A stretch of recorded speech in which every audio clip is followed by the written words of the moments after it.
Good afternoon and good morning to everyone. So myself Raja here, I would like to take you through the company in short. We call ourselves as the first integrated manufacturer of solar components because we not only manufacture the panels, but we also manufacture the encapsulants, backsheets, solar cells, and also modules. We are a part of NP Group, ENPEE, which is into the manufacturing sector for almost 60 years now. We have got 3,000 plus employees globally, and the turnover is around 350 million plus. Arjun, next slide. Yeah. We have quite diversified business segments, like we are into the manufacturing of metal packaging, we are into printing of cylinders, home care products, we are into flexible packaging, cements, and our own design media house in India. Then we are also into construction and power cables. And the only arm that is into solar is Renew, which is based out of India. So you can see we have got two different manufacturing facilities, one in Bangalore and one in Hyderabad. And we have got offices spread around like Nigeria, South Africa, Mauritius, two in India, one in UAE, China, and Singapore. And Beckett Solar represents us in Europe, USA, Mexico, and also Brazil. And you can see our customers are widespread. We have got a good customer base in Europe and also in Africa, now and Central America as well as Latin America.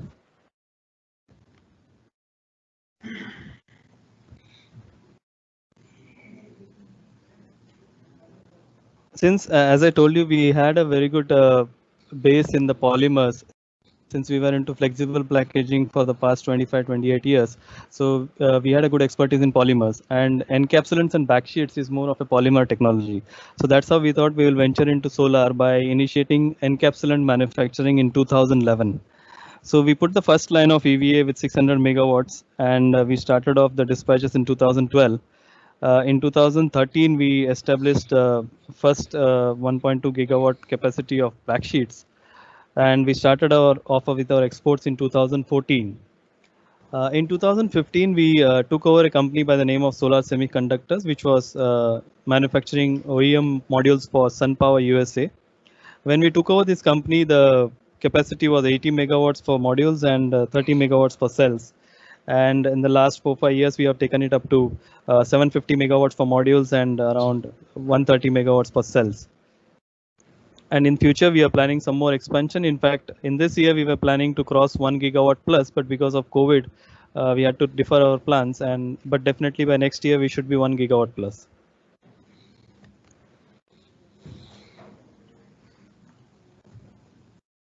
One of the major strengths that we have is we have got our own laboratory or testing facility where we can carry out all the tests that IEC does except for one or two. We have got 7 damp heat testing chambers. So whatever product we develop internally, everything passes through the testing at our end itself. We ensure that the product quality and the processes are good, and then only we launch the product. In fact, we don't do only as per the IEC rules, but we go ahead by 3 times of IEC. So whatever, and also we help our customers to develop the product. So whenever there is an new customer coming up for module manufacturing, we help him with the EVA and backsheets, and we allow him to do the testing and other things at our end, and we can also give them the reports beforehand, so that whenever they go for the certification, it is they are ensure that the product is good and it has come out well. So with this, I would like to conclude the introduction part of the company, and I would hand over to Arjun for the technical details. Thank you, Raja. Good evening, good afternoon, good morning. Today we're going to cover full cell and half cell technology. Basically, we'll see the difference between full cell and half cell. Now, coming to the introduction, PV manufacturing is continuously it's continuously improving the performance of the devices like PV module, basically to reduce the cost of installation and lower the LOCE. There is few research papers says that the global installation cost of PV projects is is declining drastically in past 3 years. The average cost is $340 to 834 kilowatt by 2030, and USD 165 to 481 kilowatt per 2050, compared to an average of 1210 kilowatt in 2018. So we can see the drastic decrease of cost of installation in past few years, and in 2030 it's decreasing around 70% of the installation cost, and there is also we see an decreasing cost of LOCE. It is estimated that by 2030 it will be around 0.02 to 0.08 per kilowatt hour, and it will be around 0.014 to 0.05 kilowatt hour in coming years.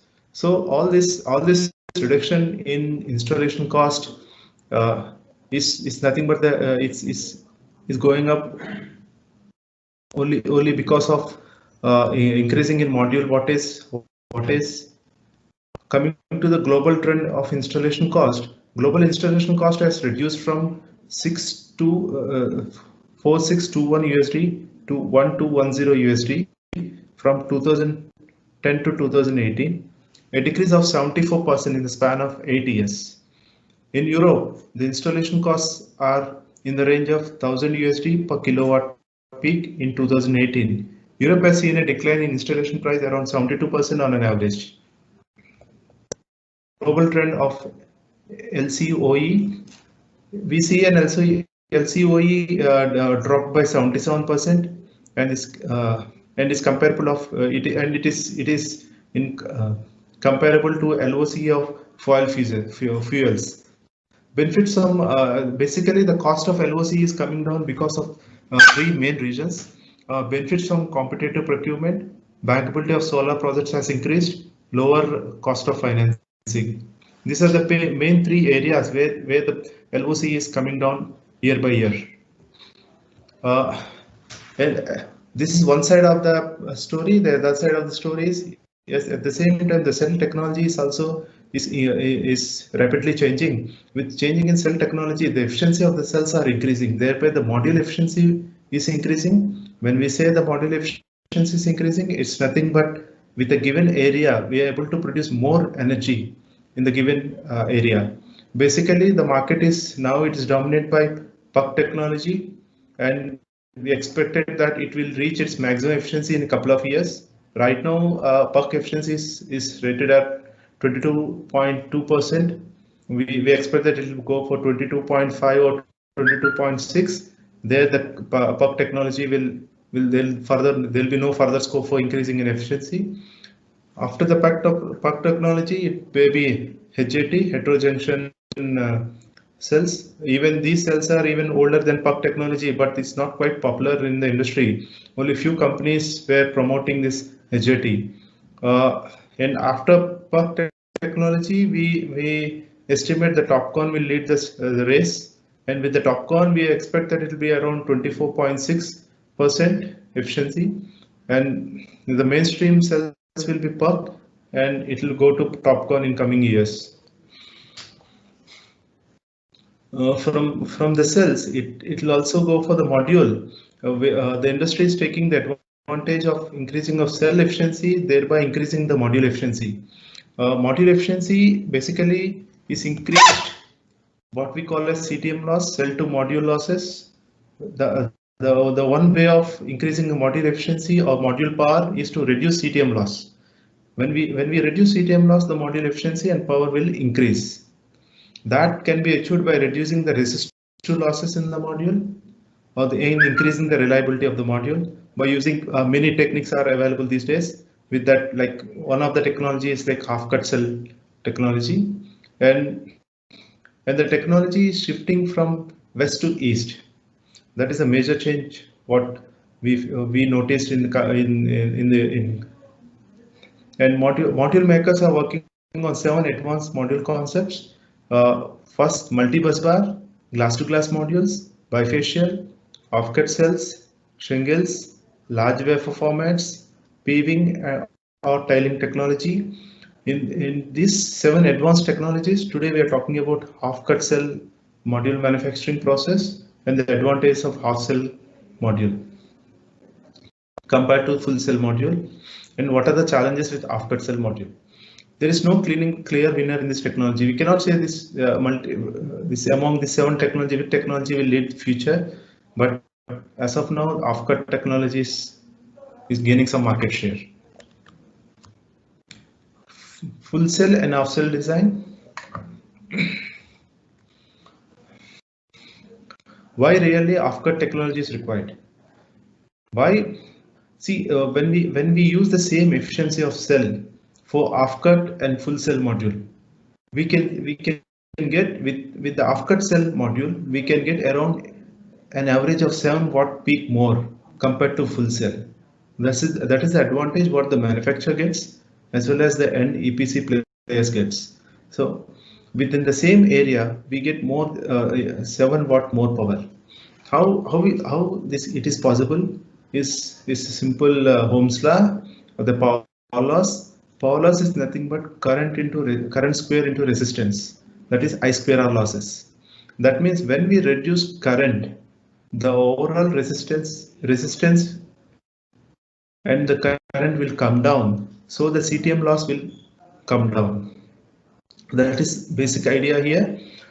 When we take a full cell, suppose it is 8 amps. When we cut into 2 pieces, so each portion will produce 4 amps in the given area. When the current in the given area is less, the resistance will come down. So we get when the resistance come down, the CTM loss will come down. And then how much the resistance will come down? It is exactly 1/4 of the full cell. Now coming to the construction of the module of full cell to half cell. The area of the solar cell is cut into 2 halves, resulting in reducing current through the bus bars by half. So as we discussed, as we already saw, when we cut a single cell into 2 pieces, the current of full cell is divided by 2. That is, when we say full cell current is 8 amps, so now it is 4 amps. This decreases the electrical resistance within the bus bar, result in overall increase in efficiency. Yes. The actual increase in efficiency per manufacturer varies from 1.5 to 3%, which is significant. By doing full cell module into cut cell module, we are roughly getting around 1.3 to 3% efficiency increase. Coming to the module design, now the cut cell is divided into 2 portions. We call it as upper half and the lower half. And this upper half and lower half is connected with a bussing copper in between, and thus that bussing copper is connected to the JB. And generally in the market, what now for the cut cell, people use split JB.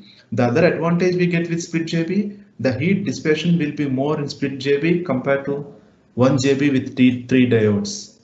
And it is nothing but 2 modules placed under 1 glass. And both the halves are connected. Upper half and the lower half are connected in parallel. So from the lower half we get 4 amps. From the upper half we get 4 amps. So 4 plus 4, 8 amps. It is the current remains same like full module, and the dimension of the module remains more or less like full module, but with higher power and higher efficiency. And the half-cut cell has its own challenge in manufacturing. Basically, the cell suppliers will not provide half cell. They make full cell. We should get the full cell into our factory, and we should cut into 2 pieces with laser cutting machine.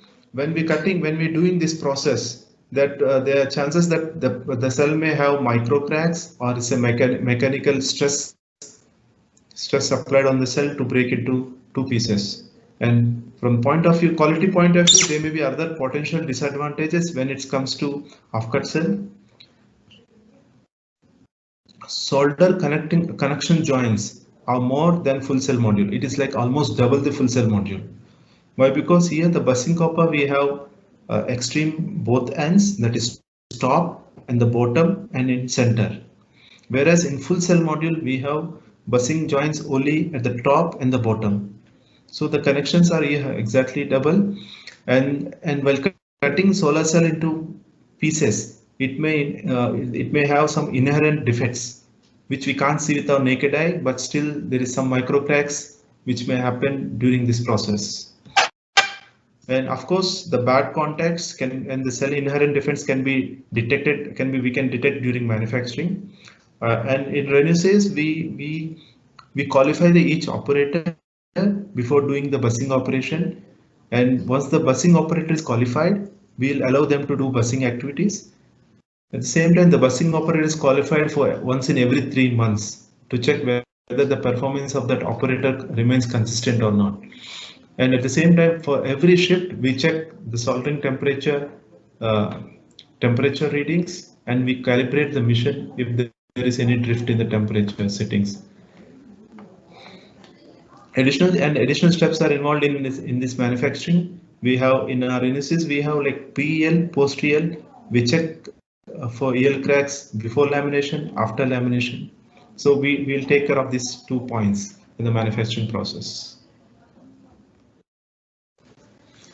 And the other advantage with cut cell module, yes, if we install module at the portrait design, half cut and full cell module, if there is a shadow for the lower part of the module, like we discussed, this half cut module has 2 portions, upper portion and the lower portion.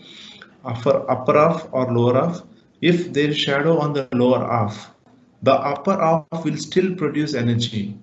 So when we say upper half is 50% and lower half is 50%, when the shadow created on the lower half, so we lose 50% of the power, but still we get 50% from the upper half. If the same shadow is applied on a full cell, then we get almost like zero power. We'll get no power from the module. Why? Because all the strings are shaded. If all the strings are shaded, then the diodes bypass diodes will be active. Once the bypass diodes are active, we don't get any power. It's like just like a short circuit. We don't get any power from the solar cell. Coming to temperature coefficients, yes, if off cell with the same efficiency of cell, if you make 2 models, off cell and a full cell, and we see the temperature coefficient. If full cell is producing around 80% of rated power at 75 degrees, whereas the off cell will produce around 81 to 82% of the label value. So off cell will produce more power compared to full cell module. And coming to installation of off cell modules, there are 2 types of installations, basically portrait or landscape. Portrait installation, off-cut module and landscape module. The advantage with full cell module is that under the JB there will be a railing where we can fix our cables to the rail so that we can avoid loose connections or hanging cables in the field. Whereas in the off-cut module, yes, we don't have any rail to hold JB cables. We may to use separate cable tray to hold these cables and dress the cables properly. This is the advantage with full cell. Off cell, yes, we should take care while installing modules in the field. If you go for landscape installation, full cell module, yes, it is easy to connect 2 modules in series. Yes, we get standard length of cable of 1.2 meters from the module manufacturer, whereas in the off-cut cell module, the junction box cable will be around 500 mm. Most of the manufacturers provides 500 mm. So it is difficult to connect 2 modules in series in split JB unless we extend the cables with another connector and cable. So if we are planning to design, if you're planning to install off-cut module in landscape design, we should intimate to our manufacturer that cable length should be planned upfront itself before placing the order, so that they can customize the cable length and they can supply for the projects. Now, if you compare both full cell and off cell module, voltage range, yes, full cell module is normal, whereas when we compare with full cell module, half cell module will be slightly higher side. Temperature coefficients compared to full cell module, half cell module is lower. Fill factor, full cell module will be in between 76 to 79%, whereas half cut cell module will be 77 to 81%. Module construction, as we discussed, full cell module is easy compared to half cut module. Half cut module is difficult as it is having more solder joints and fixing 3 different JBs. Module efficiency, typically it will be around 16 to 19%, whereas half-cut cell module will be 17 to 21%. And inverter compatibility and size, it depends on the wattage of the module, but same inverter can be used for full cell and half cell module. There will be no change in inverter configuration for full cell and half cell module.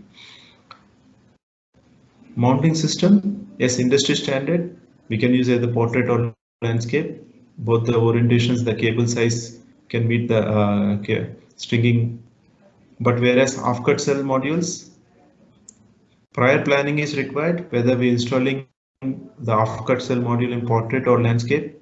If we are going for landscape, then we should check whether the cable is sufficient to connect module to the other module.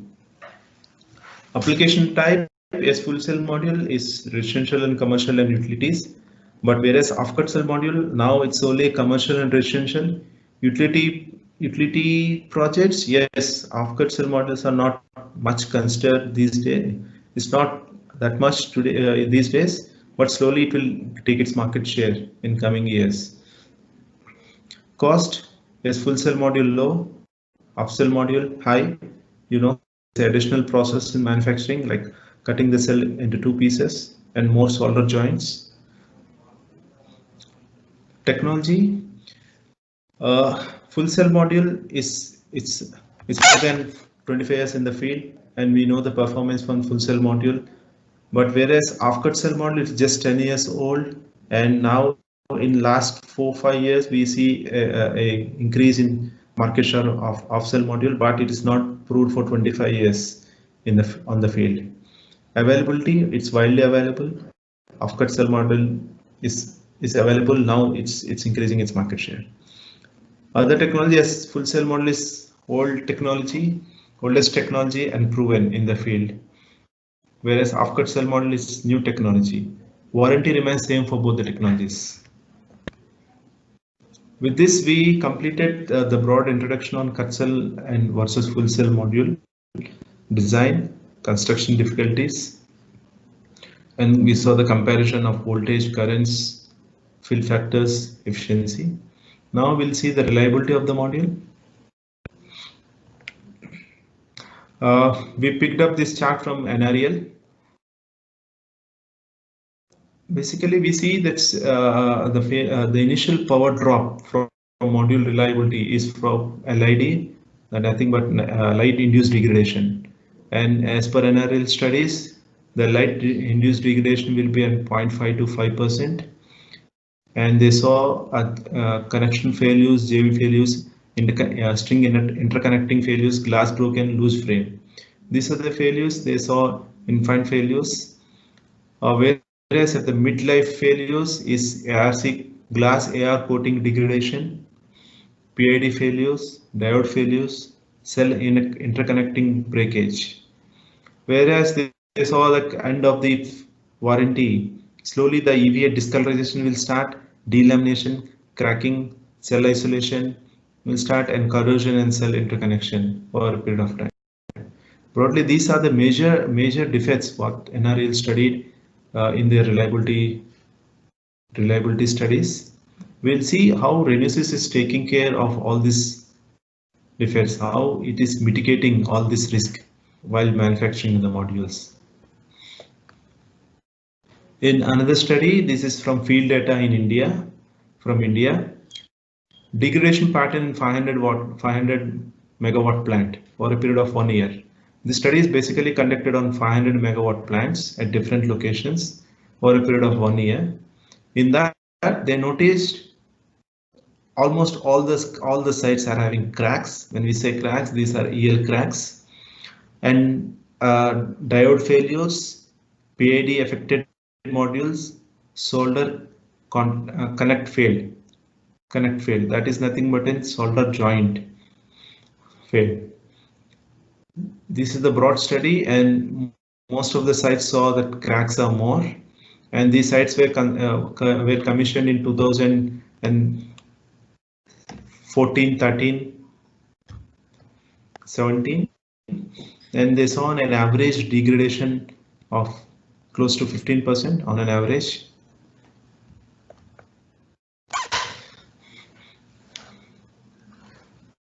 Now, what takes to guarantee the performance? Now, see, we saw in the field study from NREL and Indian Research what they done the study. The average power loss is around 15-16% for the different sites. Now, what really we need to take care in order to avoid these defects in the field? First thing, design and development, rigorous design and development. In Renesas, we qualify material at 3-step level.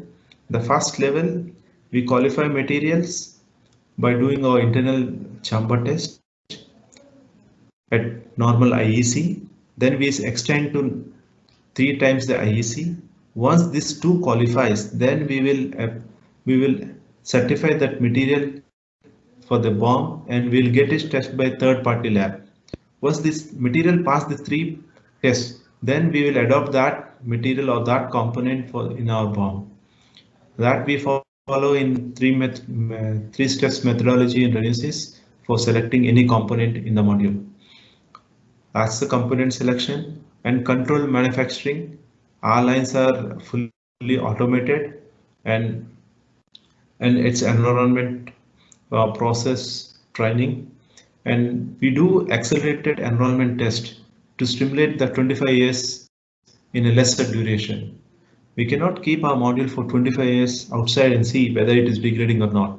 We do an enrollment test inside our factory with higher temperatures, higher humidities, and we subject to different stress like thermal cycling, damp heat. Then we can simulate the condition in the factory itself, whether the module can withstand for 25 years or not. And in Hyderabad, the critical the process, and we also understand that the module reliability depends not only on the components but also the process or the assembly process what we are adopted in our lines. The heart of the line is taper stringer, where the interconnecting copper is connected to the solar cell, or it is soldered to the solar cell.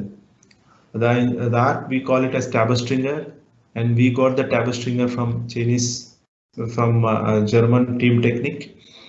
We have a laminator from Meyer-Burger, and it is 3-stage laminator for uniform lamination. And we have EL with 23 megapixel with pre and post lamination. That means we check module before the lamination process, and we check after the lamination process. And we have an RTV curing chamber. This ensures that RTV curing is uniformly done. There will be no voids or uneven curing in the RTV. And we use some simulator from Spire, Netherlands, for testing the modules.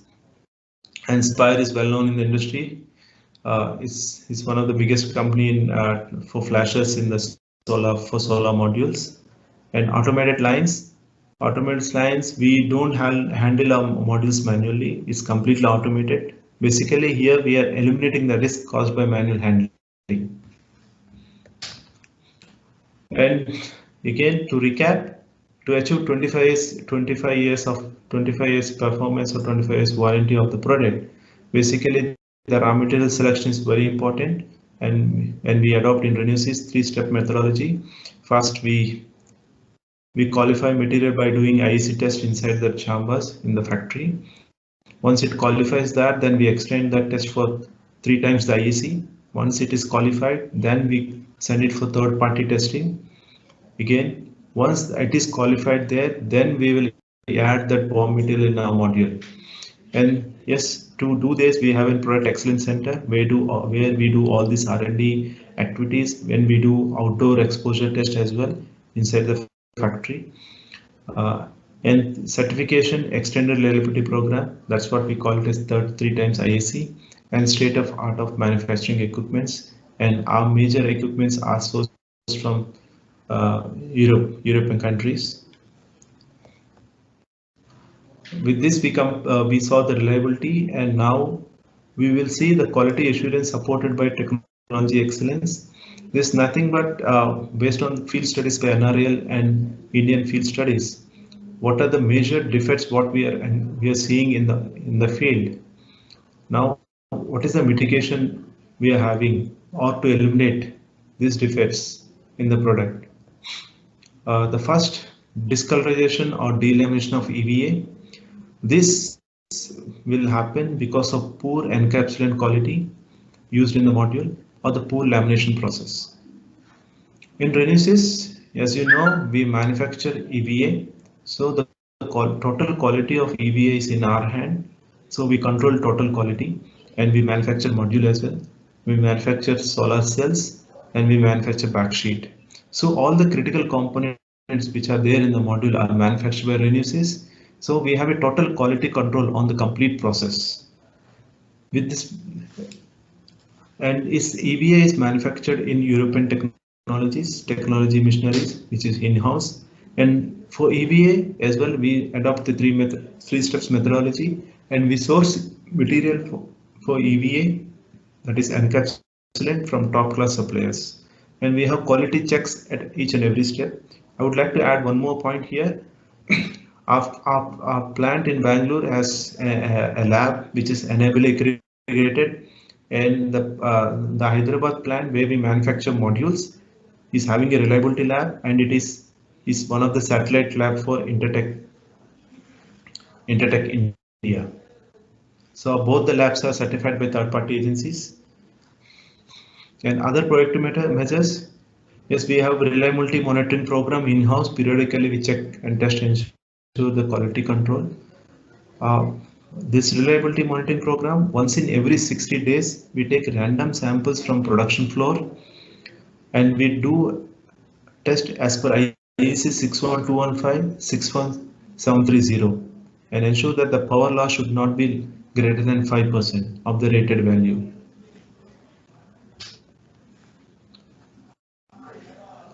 The next risk is hotspot, and Renesys is mitigating hotspot by basically the hotspot is caused by brokerage of solder joints, cell defects, reverse current flow, defective bypass diodes. These are the main reasons where the hotspot creates. And in Renesys, yes, this may also happen because of ununiform lamination. We have a consistent lamination. We use 3-step lamination process, and our full flow diode systems are used. Quality encapsulant, where lamination is done uniformly. Taper stringer, this is another source where the solder joints may break in because of loose soldering or loose tap pull strength. Here in Renesys we have a taper stringer from Europe, which have consistent soldering, where the tap pulls are uniform across the module. And other proactive measures is quality check of every step, and we do 100% EL at 2 stages in the line, that is pre-EL and post-EL. When we say pre-EL, it is before the lamination, and post-EL after the lamination. So we have total control on quality of the cells or quality of the module what we are sending out from the factory. Snail trail and micro cracks. And snail trail and micro cracks are mainly because of manual handling while manufacturing the modules, and our lines are fully automated. And micro cracks may also happen because of inherent in the cell defects. While we are cleaving or we are cutting the cell into 2 pieces, the micro cracks may generate. Now that we handle carefully by taper stringer, where our taper stringer is from European machines, 100% inspection of solar cells, As you know, we have cell manufacturing in Hyderabad. We do 100% EL before packing the cells. And those cells are again checked in TT, Tabor stringer with visual system. And that's those cells after making into string and making bussing. It is again checked at pre-EL and it goes to lamination, and again the EL is checked post lamination. So there are multiple stages where we check our EL system and ensure the 100% cells were processed, 100% good cells are processed, and our lines are automated. We don't have any manual handling in the line. It's completely automated, and the strings were even handled with robots. Other productimeters, yes, we conduct random thermal cycling to ensure quality.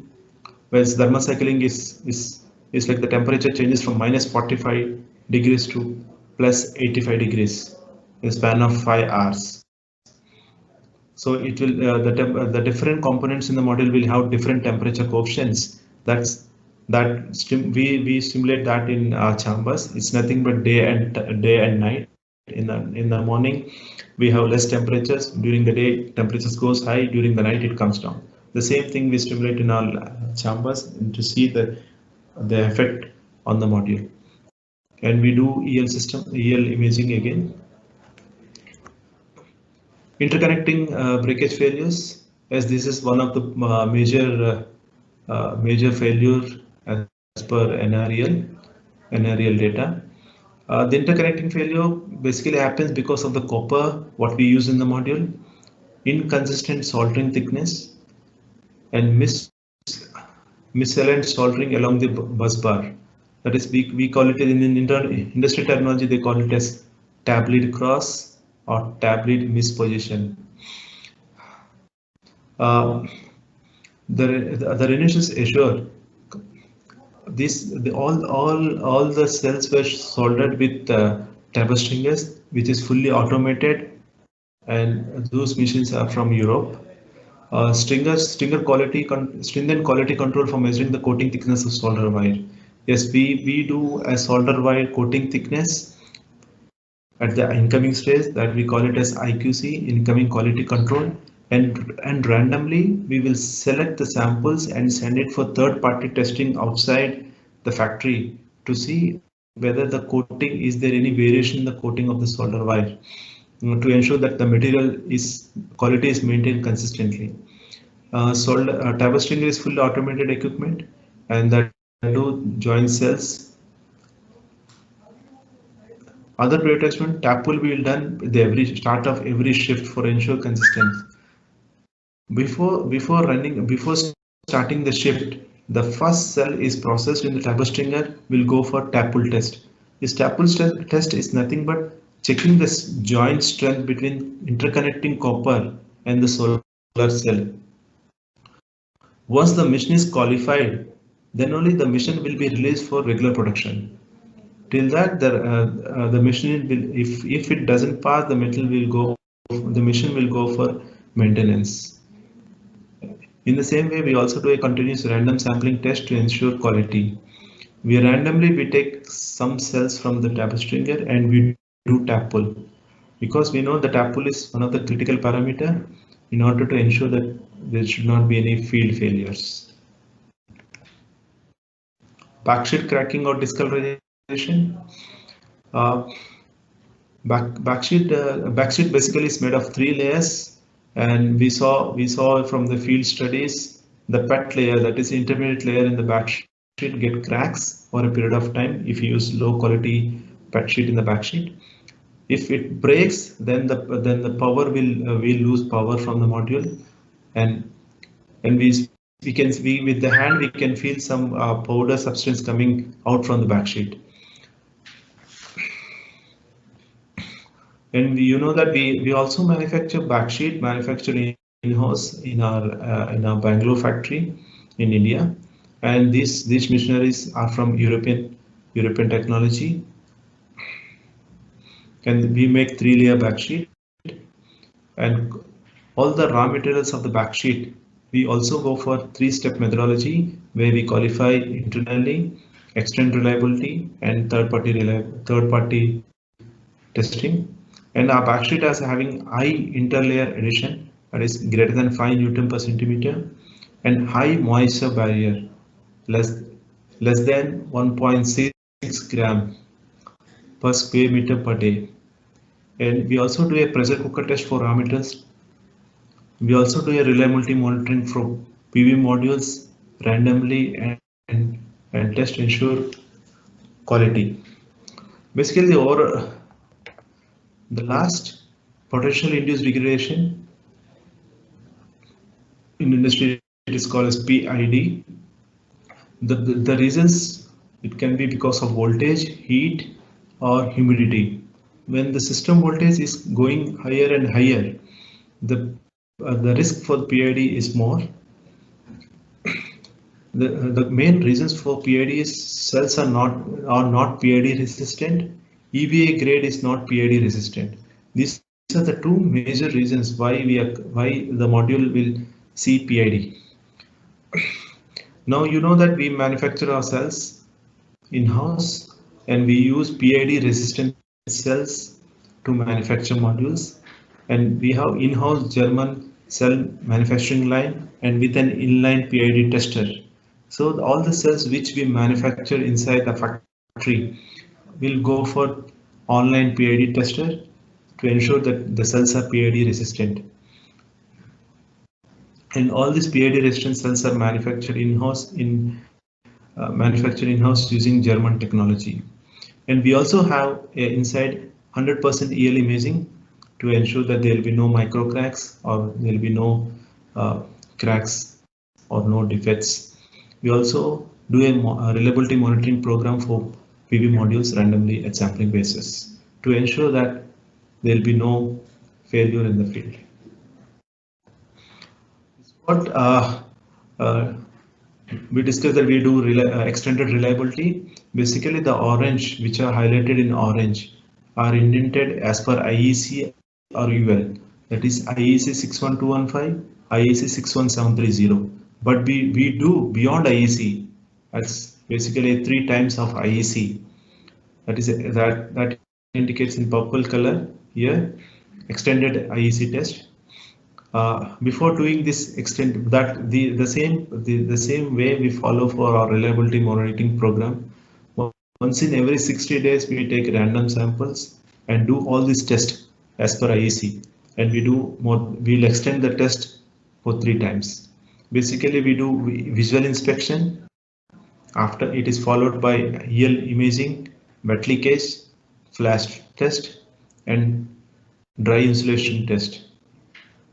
Once that is done, we will keep the modules for light induced degradation, that is LID, 5 kilowatt hours per meter square, or it's equivalent to 1.5 sunny days. Once the modules qualify these tests, then it goes for hotspot. Then the modules are divided into four lots. First lot will go for hotspot, and it will under natural sunlight. It stays for 2 weeks. Once it completes 2 weeks, we do EL and flash test to ensure that what is the power drop in that, and we extend this hotspot test up to 12 weeks. For every 2 weeks, we'll recheck the EL and flash again. And the other set of modules will go for UV exposure, 15 kilowatts per scale, and we do have UV chamber in our lab. And after UV, it goes for thermal cycling, 50 cycles. Again, it goes for humidity freeze for 10 cycles.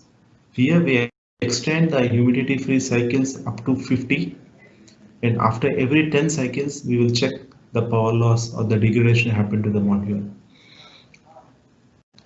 Thermal cycling, the next set of modules go for thermal cycling.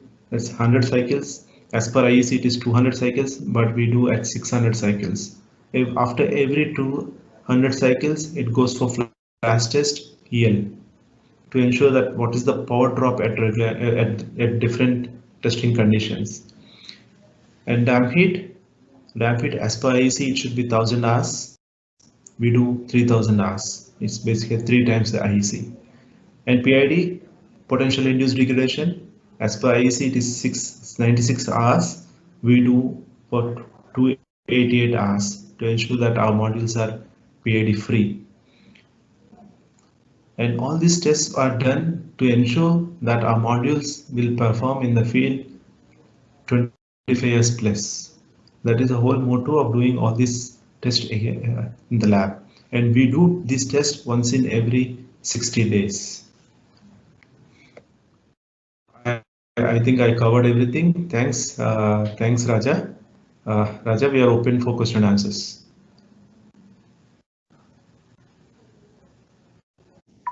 Okay, so thank you, Arjun and Raja, for taking us through the slide deck.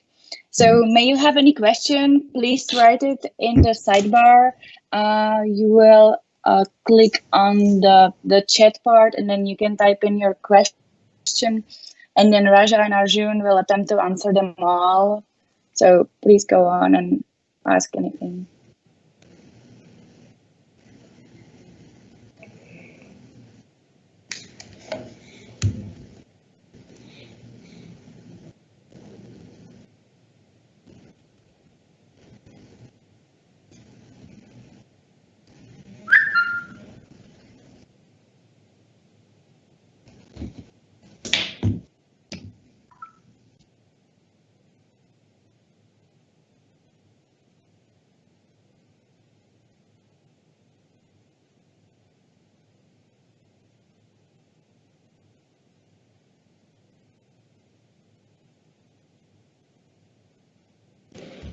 I just want to add one line here. We just quickly gone through the slides, so we want to take more question and answers at the end. That's the.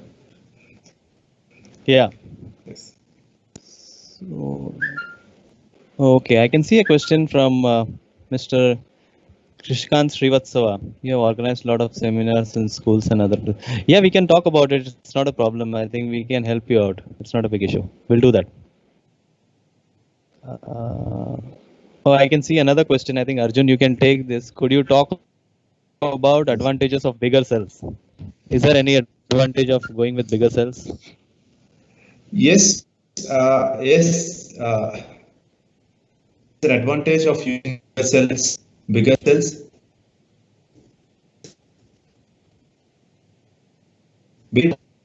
That's the advantage what we can see right now. It is not proven in the field. If you go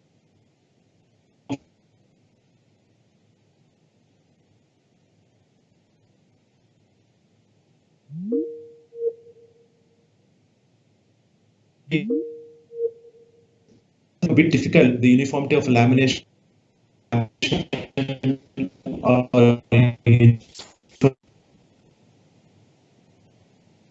bigger cells, bigger modules.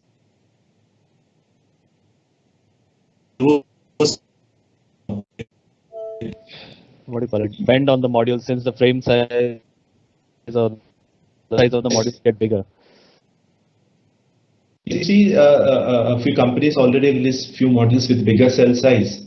The size and the weight of the module will also go high. So it will. It's not only the thing, the one part that we get more power from the given area, but also parallelly it will increase the cost of structure. What we are using for the installing that module, but the structure should hold that load. Yes, based on the module glass. Basically, in module, the weight comes with the glass. If glass is bigger, yes, weight of the module will go higher. So it's like the frame can handle that. Why? Because even that module has passed IEC 61215. They'll take some necessary precautions to increase the strength in the frame. And regarding bending, yes, it will see some bending, and we saw, and we also do that for bigger modules. We keep one more extra support on the backside in order to avoid this bending. That's right. Okay, and I have got one more question here. Is there a comparative chart between the described cells in webinar? Do we have something ready? I think we don't have something ready. No, we'll have to do something. Yes. The different kind of cells that we described. So Mr. Prashant, I think I have to get back. You might have to prepare it. And Arjun, there is one more question. Can you please explain again the difference about installation? Whether it is easier to install cut cell? It is easy to install. Why? Because in full cell module, the rail which is holding the module is near the junction box, so the cables can pass through that rail. Whereas in cut cell module, the JBs are at the center of the module, where cables will be hanging. There will be no support for cables to fix the cables. And only put against the backside of the modules to hold these cables. That's the first difficulty in cut cell. And if you install landscape, the cable length may not be sufficient to connect two modules in series. Whereas in full cell modules in the market right now, even with Renesas, you get 1.2 meter as a standard variant, so you can two modules in series easily without adding any escape. Whereas in cut cell module, you generally can get split. Maybe with split tree, cable size is limited to 500 mm. 500 mm, you cannot connect a string. So it is better to install a landscape module. If you decide you'll go with the cut cell module for bigger projects and landscape fashion, at the manufacturer that you need a bigger cable's length. String will be easy at the site, but to answer your cell is installed compared to cut cell. And we have one more question, related question here. Is the half cell module must be installed in portrait manner, or you will have shadowing? Should it be in portrait, or is there anything like that? Any guideline? We can both portrait and landscape. There is no restriction. But the thing is, when we are installing the modules, we should see the shadow pattern. If shadow is there for the top two parts, upper half and lower half. If the shadow is creating on both upper half and lower half when we're installing portrait, then we should not do that. We should go for landscape. The shadow should not affect both the parts. It should affect only the one part. If it affects both the parts, then there is no difference between full cell module and cut cell module. So it depends on the location where we're installing and the shadow pattern, how it will affect the module. But we can install both landscape as well as portrait. Okay, Arjun. Raja, yes. Yeah, I have one more question. Do you see the trend in market that everything is fully shifting towards the cut cell technology? Yes, from East, yes, from China, people are pushing for cut cell module. Basically, the reason for cut cell module, yes, within the given area, we'll get more power. So the conversion rate or the converting material to module. Yes, people are shifting towards cut cell, but the thing is, the cut cell modules are not proven in the field. It is just 10 years old modules. The first module, we can say 10 years.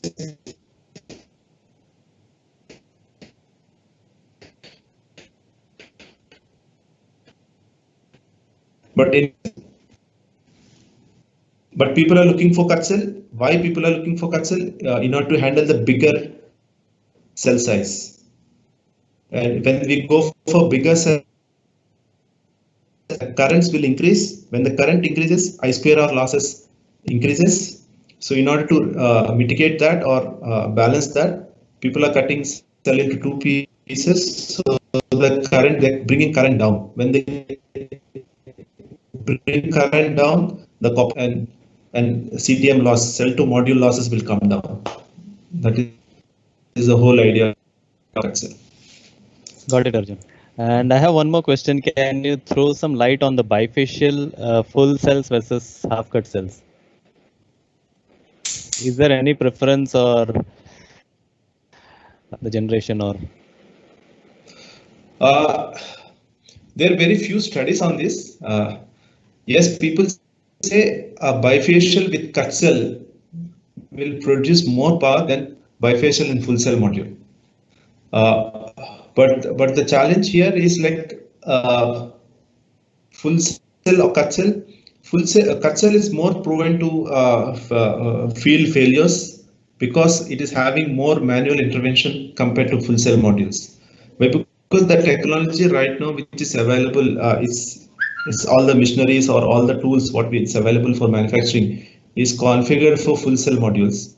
Now slowly the people are changing the technology towards cut cell modules, so there is some stages which they handle modules manually. But a full cut cell module will produce more power than full cell module bifacial. Okay, thanks Arjun. I don't see any further questions here. Katrina, can you see some?